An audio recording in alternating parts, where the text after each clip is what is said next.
Gadis itu melepas beranya dan menghela nafas lega, lalu berbaring di samping pria lainnya. Siapa sangka pasangan tidurnya ternyata tidak jujur. Sebuah tangan menutupi tubuhnya. Untungnya dia menghentikannya tepat waktu. Sebuah siku mendorong rekan satu tim kembali ke tempat semula. Namun Mulan sudah terbiasa dengan situasi seperti itu sejak lama. Karena agar orang tidak mengetahui kalau aku perempuan yang berpura-pura menjadi laki-laki. Setiap hari dia harus menjadi orang pertama yang bangun. Bungkus bra Anda dengan cepat dan kenakan pakaian yang layak. Berlatih keras dengan semua orang.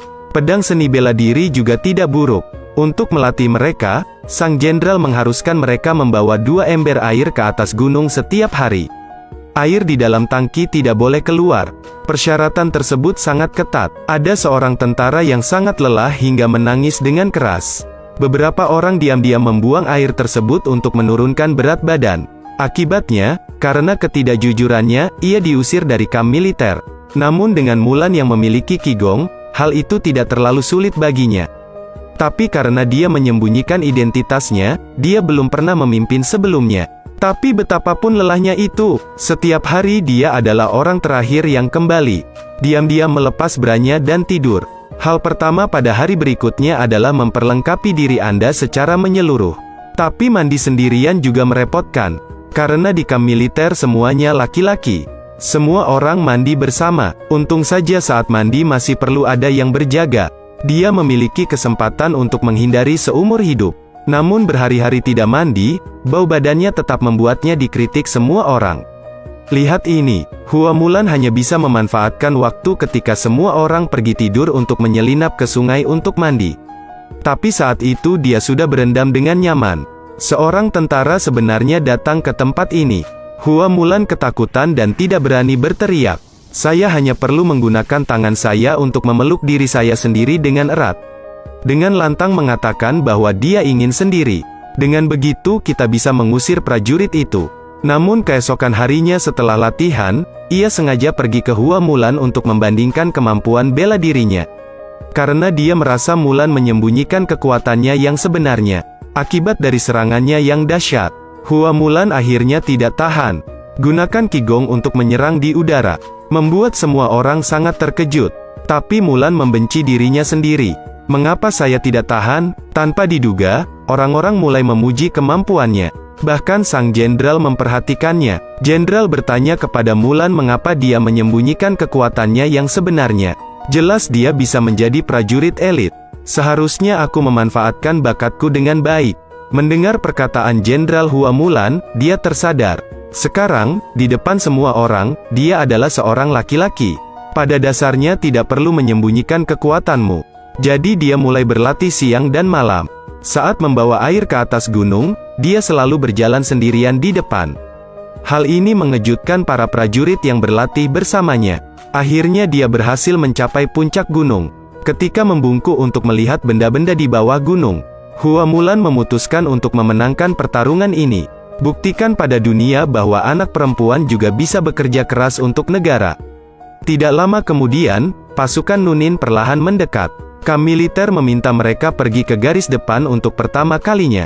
Sebelum berangkat, tentara meneriakkan slogan-slogan. Semua menghunus pedang, pusat, pusat, berani, berani, nyata, nyata. Tapi saat dia berteriak, sungguh, Mulan ragu-ragu. Dia tidak malu menjadi setia dan berani. Tapi, sungguh, dia tidak punya cara untuk menjaminnya. Jadi malam itu dia pergi mencari jenderal. Saya ingin mengatakan yang sebenarnya tentang identitas saya sebagai seorang putri. Tapi sang jenderal menaruh harapan yang sangat tinggi padanya. Dia bahkan ingin mempercayakan putrinya padanya. Hal ini membuat Mulan tidak bisa membuka mulutnya. Saya hanya bisa berterima kasih kepada jenderal tercinta. Dengan sangat cepat tiba di medan perang. Mulan berada di detasemen kecil yang harus mengejar pasukan musuh. Namun lawannya jelas sudah siap. Terus menarik busurnya. Prajurit regu terus-menerus terkena panah dan terjatuh. Pada akhirnya, hanya Mulan yang tersisa. Dia terus mengejarnya. Hasilnya adalah kawasan pegunungan yang samar-samar berasap. Tiba-tiba seorang penyihir muncul di hadapannya. Orang itu juga orang yang mempunyai Qigong yang sama dengannya. Mulan sama sekali bukan lawannya. Belum beberapa detik sejak kami bertarung. Penyihir itu menendang kakinya dan menendang pedang Mulan. Tepat setelah itu, sebuah anak panah menusuk tepat ke jantung Mulan. Mulan jatuh tak sadarkan diri ke tanah. Dengan sangat cepat Mulan mengambil pedang itu dari tanah. "Lihat dirimu melalui pedang." Saya melihat kata "benar" di pedang itu lagi. Dia tiba-tiba menyadari arti kata "benar". Mulan melepas baju besinya, melepas ikat rambut, pakaian merah sederhana, dengan mata mantap, bunuh langsung di medan perang. Saya hanya melihat lawan melemparkan tombak ke arah saya. Mulan menggunakan kakinya untuk menendangnya, lalu gunakan gerakan backflip yang menyebabkannya terbang kembali ke arah musuh. Setelah turun dari kudanya, dia terus membunuh ke segala arah. Pada saat musuh hendak dikalahkan, penyihir itu berubah menjadi ribuan kelelawar untuk menyerang pasukan Mulan. Menghadapi serangan, semua orang hanya bisa bertahan di tempat. Gunakan perisai untuk membentuk formasi. Namun tentara Nunin menyiapkan artileri besar. Gunakan untuk menyerang skuad. Setiap kali batu jatuh di atas formasi, selalu ada korban jiwa yang serius. Melihat situasi darurat tersebut, Mulan langsung memikirkan cara. "Angkat topimu, lompat ke atas kuda dan lari ke belakang musuh." Lalu mengangkat busur dan anak panah untuk menembak. Satu panah musuh jatuh. Musuh mengira ada penyergapan. Arahkan meriam ke Mulan. Serang dan tembak gunung bersalju di belakang. Mulan meletakkan tangannya di tanah. Rasakan getaran yang dibawa bumi. Wajahnya menunjukkan senyuman. Badai salju segera menyelimuti pasukan musuh. Pasukan Mulan pun terselamatkan karena hal itu. Mulan yang berambut panjang menghampiri. Perlahan muncul di salju putih. Para prajurit yang melihatnya tercengang. Saat ini, Mulan berlutut di depan sang jenderal dan menceritakan semuanya. "Saya tidak tahu sampai sekarang. Ternyata Mulan dulunya perempuan." Jenderal itu marah ketika mendengar itu. Mengklaim bahwa Mulan melanggar perintah militer. Tanpa ampun mengusirnya dari tentara. Mulan tidak dikenali, hatinya sangat sakit. "Saya hanya bisa diam-diam menangis sebelum menikah." Tapi pada saat itulah penyihir itu muncul lagi. Melihat hal tersebut, Mulan langsung mengangkat pedangnya untuk menyerang. "Tapi aku tidak menyangka penyihir itu akan berbicara dengannya. Karena aku punya bakat alami, juga menginginkan sesuatu. Tapi saya tidak menyangka hanya karena saya perempuan, saya akan diasingkan." Sejak itu, tidak ada yang mengenali kekuatan aslinya. Sekarang, hanya Nunin yang bisa mengenalinya. Maka ia dengan tulus mengajak Mulan untuk bergabung dan menjadi rekan satu timnya. Namun Moklan langsung menolak setelah mendengarnya. Sebelum pergi, dia belajar dari penyihir itu. Pertempuran baru-baru ini tidak lebih dari rencana pemimpin Nunin untuk meninggalkan gunung. Saat ini, dia mengirim tim tentara elit untuk membunuh kaisar. Mendengar hal tersebut, Mulan mengambil resiko dan pulang untuk melaporkan kabar tersebut. Dia bersedia memimpin semua orang kembali terlebih dahulu. Jenderal tidak mempercayainya. Melihatnya begitu bertekad, akhirnya, dia memerintahkan prajurit itu untuk pergi menyelamatkan. Namun ketika mereka sampai di benteng kerajaan, tidak ada penjaga yang menjaga benteng tersebut. Tiba-tiba, orang-orang Nunin menyergapnya dan mulai menyerang. Jenderal memerintahkan perlindungan bagi Mulan untuk menyelamatkan kaisar. "Kami berpisah untuk melakukan serangan balik." Dengan sangat cepat Mulan bergegas keluar dari pengepungan.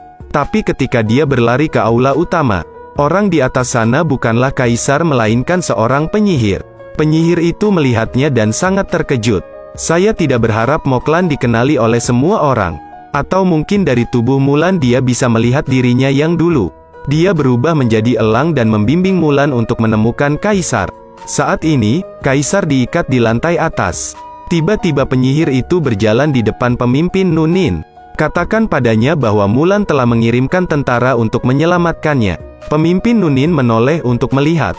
Mulan memang mengejarnya. Dia segera mengeluarkan busur dan anak panahnya dan menembak ke arahnya. Pada saat ini, penyihir itu sekali lagi berubah menjadi elang. Langsung memblokir busur dan anak panah ini atas nama Mulan. Pertarungan Mulan dan Han. Tapi dia sama sekali bukan lawan. Setelah beberapa serangan, pedang di tangannya secara tidak sengaja jatuh ke dalam tungku lava. Dia tidak punya senjata dan tidak tahu harus berbuat apa. Tetapi pada saat ini kaisar membuka mulutnya untuk mendukung. Mendengar kata-kata tersebut, Mulan terbangun. Api hasrat terlahir kembali. Itu tampak seperti penjelmaan burung phoenix. Kekuatan segera meningkat pesat. Dia dan lawannya melompat ke papan kayu. Saat ini, Mulan menggunakan bakatnya untuk menghindari pedang lawan. Memotong tali, kalahkan Han. Tapi saat ini Mulan melepaskan ikatan kaisar. Pemimpin Nunin menembakkan panah untuk menyerangnya secara diam-diam. Untungnya, kaisar tidak bisa memegangnya dengan tangan kosong. Segera setelah itu, kaisar melemparkan busur dan anak panahnya tinggi-tinggi ke udara. Mulan juga terlonjak melihat itu. Satu tembakan mengenai lawan lagi. Perang akhirnya mereda. Mulan pantas menyelamatkan kaisar. Kaisar berencana mengangkat Mulan menjadi pejabat. Yang ditolak Mulan dengan mengatakan dia tidak membutuhkan apapun. Saya hanya ingin pulang dan mengaku kepada keluarga saya. Kaisar sangat mengapresiasi Mulan, menyetujui permintaannya. Akhirnya Mulan menunggangi kudanya pulang. Akui kesalahanmu pada ayahmu. Namun ayah saya tidak menyalahkan saya, malah merasa sangat bersalah. Saya memiliki karakter seorang pejuang. Aku sudah mengenalmu sejak kamu masih kecil. Tapi sampai hari ini aku berani memastikannya. Kemudian ayah dan anak itu berpelukan erat.